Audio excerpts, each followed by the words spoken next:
اللهم اهدنا فيمن هديت، وعافنا فيمن عافيت، وتولنا فيمن توليت، وبارك لنا فيما أعطيت، وقنا شر ما قضيت، إنك تقضي ولا يقضى عليك، إنه لا يذل من واليت ولا يعز من عاديت، تباركت ربنا وتعاليت، فلك الحمد على ما قضيت، ولك الشكر على ما أعطيت، نستغفرك اللهم من جميع الذنوب والخطايا ونتوب إليك.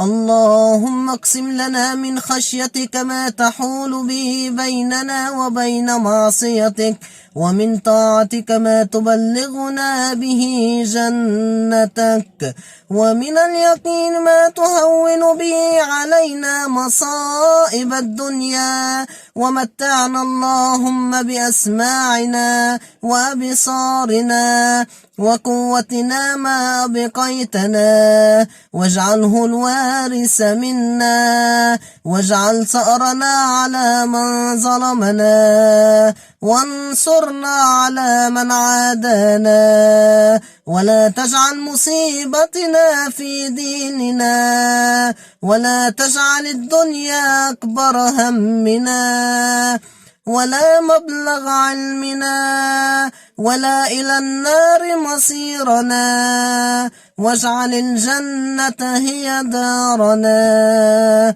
برحمتك يا أرحم الراحمين.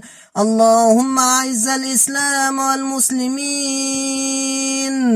اللهم أعز الإسلام والمسلمين، اللهم أعز الإسلام والمسلمين، ودمر أعداء الدين، واصبر من صبر الدين. اللهم فك قيد أسرانا وأسر المسلمين،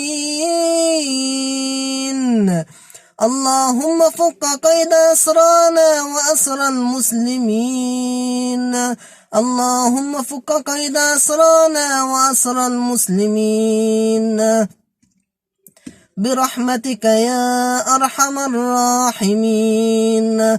اللهم إنك عفو كريم تحب العفو فاعف عنا، اللهم إنك عفو تحب العفو فاعف عنا، اللهم إنك عفو تحب العفو فاعف عنا.